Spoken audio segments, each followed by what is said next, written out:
What's up, guys? Live here at Pro Play Games with Machado, founder and owner of Team Ultra Pro Play Games. Now, we just came back from the ARG Dragon Ball Super Regional in Kissimmee, aka Orlando, and we had a fantastic time. Last video, you guys talked to me. We were really prepping. We were telling you what to look out for.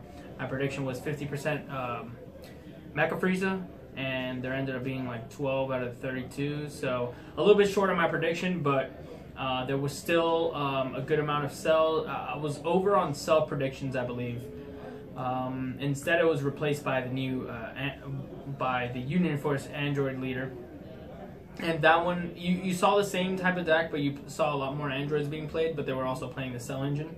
So that was really unique too. That was something that I did not expect. I don't think a lot of people expected it, and that's why I think it did as well as it did. Now people are going to be expecting it a lot more, so I don't think it'll be as impactful, but it was still really really cool to see another deck really shine. There was a random Trunks deck that did really well too. There was a Goku Black that got in there. There was a Golden Frieza that got in there. There was a good amount of variance. So the deck, the game doesn't seem like it's too much of in a problem state right now. I mean, there was a good amount. 12 out of 32 spots is a pretty decent amount of the same deck, but they weren't all playing the same main deck cards. So there's a lot of things that you could do with this new Mecha Frieza leader, and we were experimenting with a lot of different decks. Everything from Metacooler to Mono Blue to Blue Green to red blue. It's just so many different takes that you can take on this leader. It's a great leader, and I don't think it's strictly better than every other leader out there, but it is a very powerful leader. So so the weeks leading up to the event, we were really testing with this primarily. We tried Gotenks out for a little bit. We tried a little bit of the Vegeta. We didn't really try the Goku because we figured the new Goku Dash Pack leader wasn't competitive enough. But there was a lot of time that we put into testing, and that blue-green deck, we ended up seeing a lot of players there. Pretty much playing what we had put on stream the week before. We kind of regretted it in hindsight a little bit. We kind of spoiled a little bit more than what we should have. And, but thankfully, I mean, a lot of people were appreciative of it. We had a lot of people play the deck and be like, oh man, I saw this on your channel. I thought it was really good. Your guys' idea was fantastic. And, I took it and ran with it, and a lot of those guys topped. So they gave us a lot of, they were happy about it. They were thankful. So we're glad that they used our channel to help them, top an event. Because that's, at the end of the day, that's what we're here to do. At the same time, we want to, not spoil everything to you guys, because we want a lot of our players to get there, especially with some of the surprises that we had in the deck. Now, it was a fun event. We had a lot of people come up and say hi, and, they were surprised. They were like, oh man, you're the owner of Pro Play Games. Super nice. And I really appreciate everybody who actually took the time to say hi, and, everybody was fantastic. The community's so nice. That's what I really love about Dragon Ball. This was the first big event that I personally went to, and there wasn't really anything wrong with the atmosphere. I don't think the community was very it wasn't as toxic as other communities, So it was really, really welcoming, and it was really, really fun, and our guys did a fantastic job. We had 25% of the top cut Pro Play Games players, so that was really, really cool to see. A lot of local guys, a lot of guys that were on the team, a lot of guys that played Magic professionally, a lot of the guys that played Yu-Gi-Oh professionally. They all showed out, and it was really fun to see. And a lot of those guys, because they played in a lot of our tournaments, 50 plus people, 40 plus people every week, you can see how comfortable they were with the game and its mechanics, and when to combo, how to combat, stuff like that. A lot of those things newer players, don't really get off the bat. It's really something that you just inherit from playing the game a lot and being able to, figure it out, because a lot of it, like anything else, is just how regularly you do it and how you can anticipate things. And it really showed. Those guys did fantastic. And our highest placing was third. unfortunately, we really thought we had the win there at the end. Peter ended up playing an Android player, second place. I forgot his name, but excellent player. But Peter had gotten into time with him, and we're playing a slower control deck. That Android deck is a little more aggressive, flips on 6, so it's much easier to get the advantage out on their side, and then they can sit at 6 and still get that advantage. We have to sit at 4, and then Champa becomes very scary, the Destructive Terror Champa, and a lot of the androids, especially Android, I think it's 18, the one that when it swings it hits a card from your hand. Our deck has a big problem with that. So Peter was on the same thing that we were for the most part. We were all on the same exact deck, plus or minus a few cards, and another few of our guys that topped were on the blue-green variant. So, but we went with the mono blue. We thought it was much more consistent. And yeah, the event went fantastic. And Jim and ARG, the judges were super nice. They were really supportive. I was chosen to be a bounty, which was really cool. Me, Alejandro, and Eddie. Alejandro being Dragon Ball Super regional champion #1 from Hartford, and Eddie being a PBG, our team captain for the most part, and being a huge positive voice on all the forums, and really helping new players, sharing deck ideas, getting people involved. He's the one who really pushed us to start the DBS team and really trying to grow the community, and a really positive voice. Like, he was chosen as a bounty, and he was giving away his packs every single round. Like, he even asked me to bring an extra box so that he can go and give those packs out to people and really help them know about us and stay subscribed and see what we're about, because we're really here to help improve the community and be the number one-stop shop for you guys as far as content, cards, and anything else that you guys need, really. He's been doing a fantastic job, so I'm really glad that they picked him, because I think he's like the perfect role model that this game really needs. And then Trey from Wise Guys, shout out to him. And it was good. The bounties were all fantastic, and I really love the bounty system. I've never really seen Jim do it in any other game.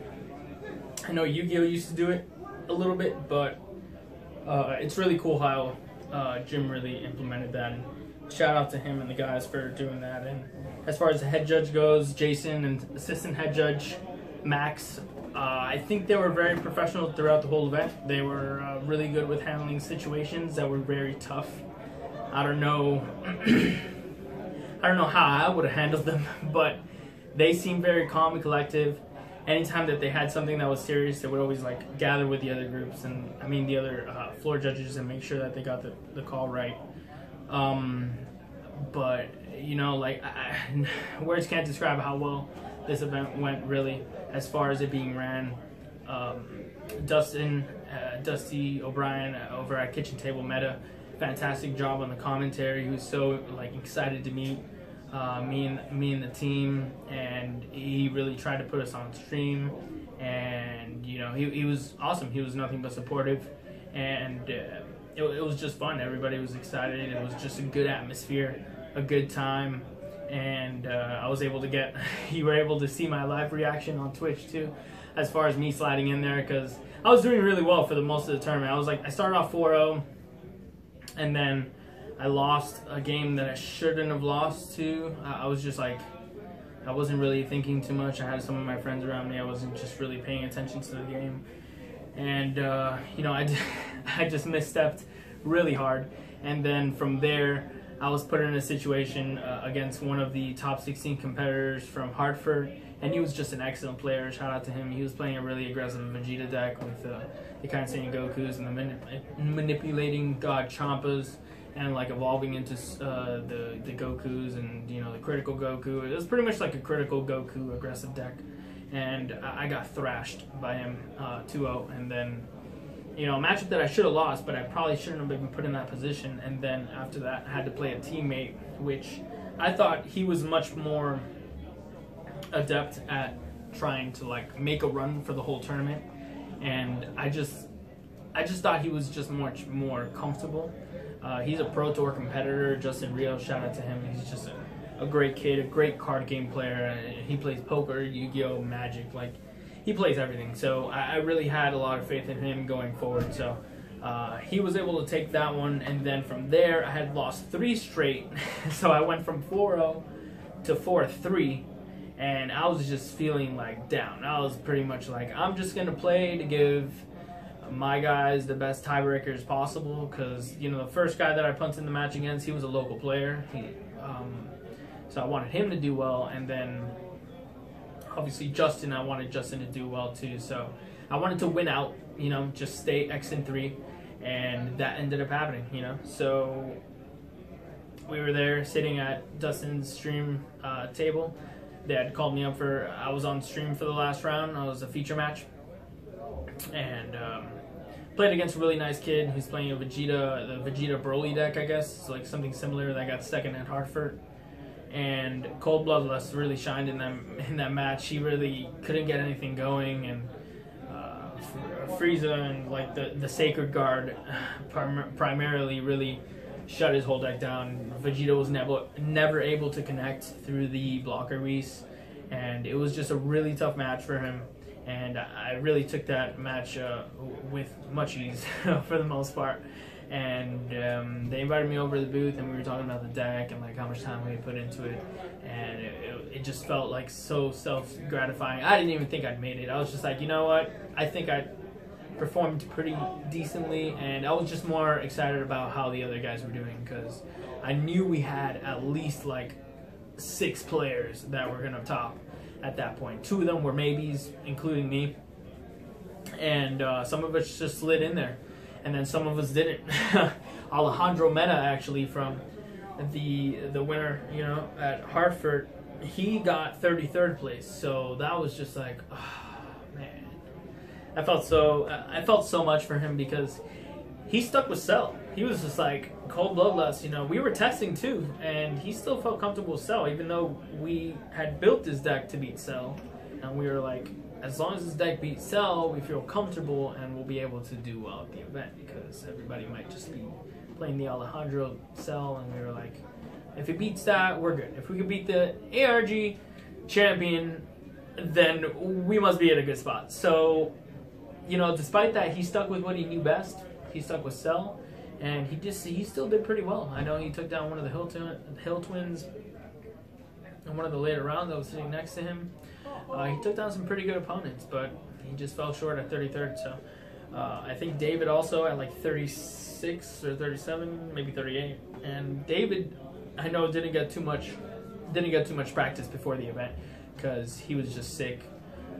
Ever since he got back from Hartford, we had like some flu or something going around here in Florida, but in Miami in particular. But everybody was sick like a few weeks, like while they were all in Hartford, everybody was sick. So when he got back, he ended up catching it, and but he still did excellent. He was jamming the same deck as Alejandro for the most part. But and then another one of our guys barely, he got like 39th or something, and he was playing Cell too. So all the Cell players that were on our squad almost made it. It's just, it doesn't really compare to Frieza. I think Frieza is the number, like the thing to beat. And I think Cell, because it dedicates so much of its engine and so many of its cards to do this one thing that it can't do anymore successfully, it'll never resolve, that I don't think it's a bad deck. It's just like, if everyone's going to play this, then you really just can't. You don't have any room to play it, because you dedicate so much of your engine. It's not like, oh, okay, if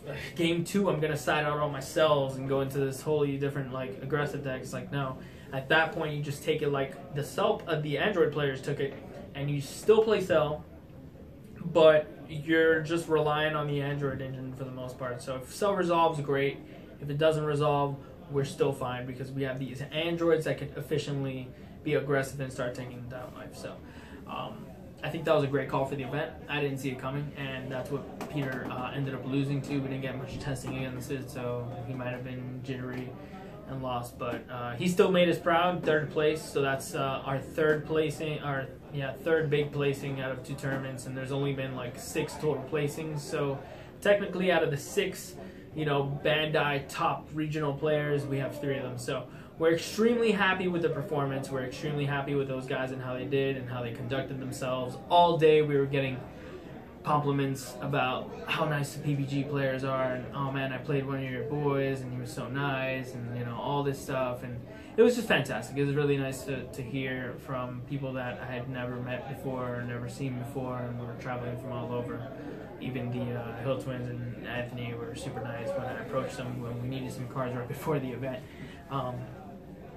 But it was great. It was fantastic meeting everyone, and I really hope to see you guys in Vegas. I'm trying to make that work. I have a fiance and I have a shop, and you know, it's like I'm trying to make it work, but I'll definitely be sending out some players out there representing us. I know Peter Catani will be there 100%. Alejandro Mena will be there. David Rodriguez will be there. And a few more guys. Chris Abella's still in the works. He's thinking about it, but I think that might break the record. So it was great participating in the largest Dragon Ball Super Regional to date, but I think that record might be crushed coming up to the Las Vegas Regional. So if you guys haven't registered yet, please go register on the ARG website.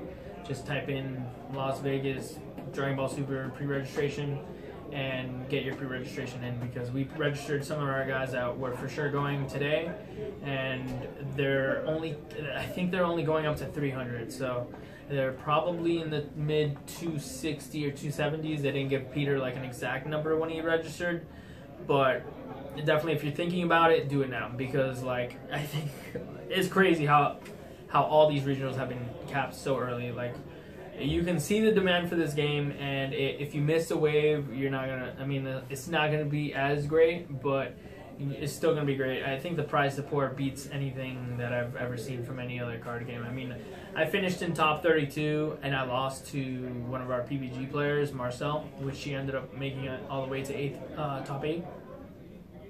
But even at, you know, me just barely getting in and then like losing in top 32.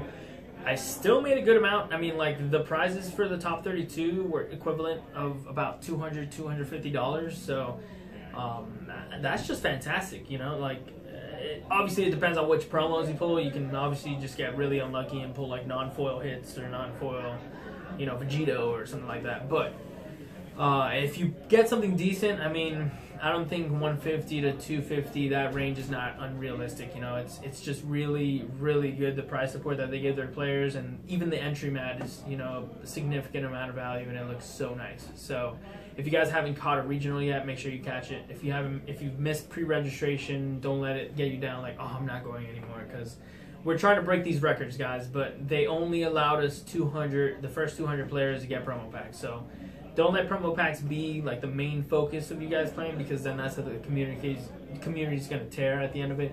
Once promo packs disappear, nobody's going to show up, like, you know, or if they do disappear, not saying that they will, but you know, you want to be able to show them that, hey, we'll come out no matter what, because then they're more motivated to give you exactly what you want. So super happy with the attendance at Kissimmee / Orlando, and I'm super excited to see the attendance in Las Vegas, because I think it's going to crush it. I think it's going to be huge. I know the West Coast guys really wanted something out there, prove that they're good, you know, but they're scared to come over here to the east side. But we're going to come out there full force, and we're going to defend the championship rings / trophies. And I really hope to see a lot of you guys there if I do end up making it. If not, make sure you say hi to my boys and tell them I'll tell them I said hi. But other than that, it was a great experience. Thank you guys for, you know, watching the videos. We got a lot of views on that how to prep to Orlando right before the event, and I'm glad. I hope that helped a lot of you guys prep for the event. I heard a lot of people watch the video and they were like, oh, thanks for posting that. I watched it on the way up to the event, and it really helped me feel more comfortable about the event. So that's pretty much what I love to do. I'm glad that you guys were appreciative of that, and you know, make sure you stay tuned to our videos, because we're going to keep pumping out live feature matches. We're going to start pumping out new deck profiles now that we're all situated, and you know, this roller coaster over the weekend is dope. But we're going to go back to the hyperbolic time chamber and start hitting those reps so that we're ready to tackle you guys out there in Las Vegas. But thank you guys again for the support, and this is Machado with PBG, and we're out.